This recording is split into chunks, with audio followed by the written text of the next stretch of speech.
Magandang araw mga kaibigan. Bigyan natin ng reaction opinion itong Facebook reel posted by Rain Silver.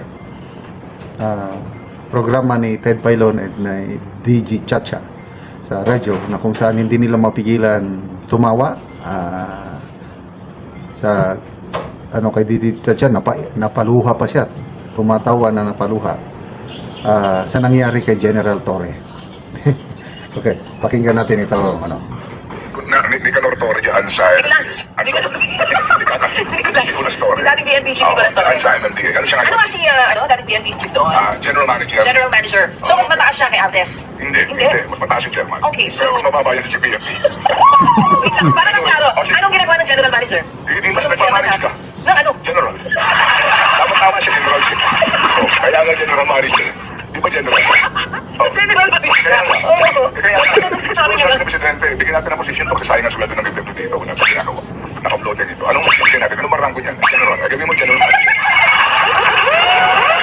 Saan tawag ba sa kanya? General. So pag nakapanayan natin, tinawagan nga natin para malaman natin ano bang gagawin niya ngayon sa Paskong ito. So tawag sa kanya, General, good morning sir. Alam mo, bayaran mo na ako dito, nagiging entertainment ako. Sabi mo, naiiyak ko? Naiyak. Hindi ko lang naisip, General pa nga rin siya. Sige. All that Ano ba ang papel? Natawa, napaiyak. Grabe naman.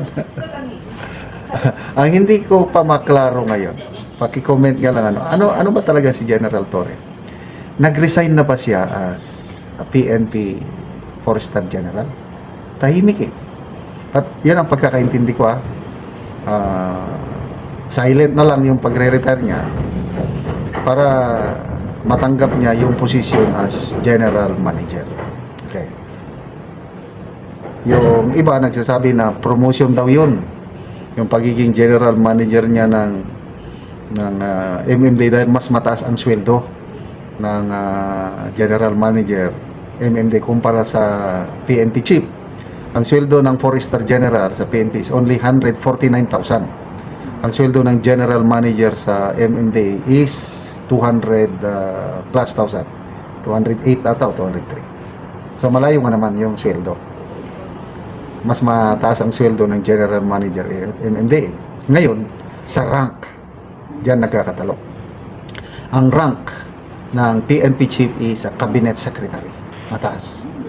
Ang rank ng General Manager ng MMD is just an Undersecretary. So, pagdating sa ranggo, demoted siya. Pagdating sa sweldo, tumaas siya. So, ano ang mas mahalaga, yung ranggo o yung sweldo? Depende na sa tao yan. Yung value system ng tao. Kung ako, never kong tatanggapin yung General Manager kasi nga, demotion yun sa ranggo. Kaya sa post ni Attorney Guanzon, sabi niya, bakit yun lang ang ibinigay? Wala bang mas mataas? Sabi niya, sobrang baba naman. At tingnan mo, ano ang trabaho ng General Manager ng MMDA? Basically, ang trabaho ng MMDA is tagalinis, tagaayos ng Metro Manila. Kaya sa mga post na nakikita ko is, hepe siya ng mga traffic enforcer at mga Metro Manila cleaners o sweepers. But anyway, kanya-kanyang kanya-kanyang desisyon sa buhay. To me, mabuti na rin to na nag-resign siya para itong si General Nartates mabigyan na rin siya ng 4-star rank.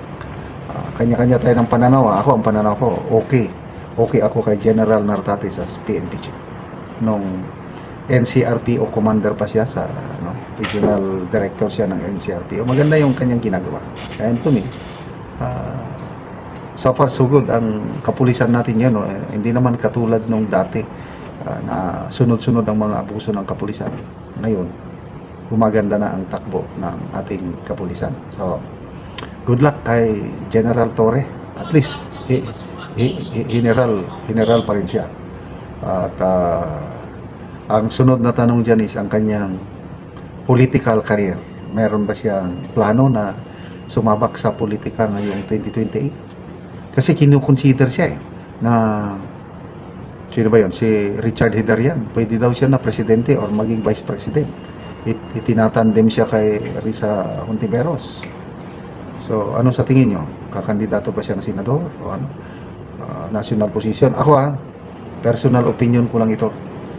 Kung tatakbo siyang senador, malamang may pag-asa siyang manalo. Kasi yung kombinasyon ng mga Marcos loyalist at kakamping, pag pinagsama mo yun, to me, pwedeng makapanalo ng isang senador. Yun ang aking assessment.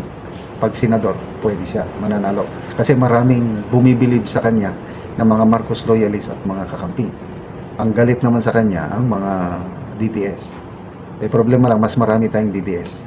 Sa survey ng WR numero, ilan ba tayo? 34% mga DDS, 15% ang mga Marcos loyalist, 12% at ang mga kakamping. So, pwede, senador. Kaya lang, pagtatakbo siya sa vice presidente o vice president, ilalampaso siya ni VP Sara. At mabuti itong si Professor Ronald Llamas, isang political analyst kuno na Dilawan. Inamin niya na mahirap i-impeach si VP Sara dahil tatlong rason: malapit na ang 2028 national election, masyado nang mababa ang ratings ng Pangulong Marcos Jr.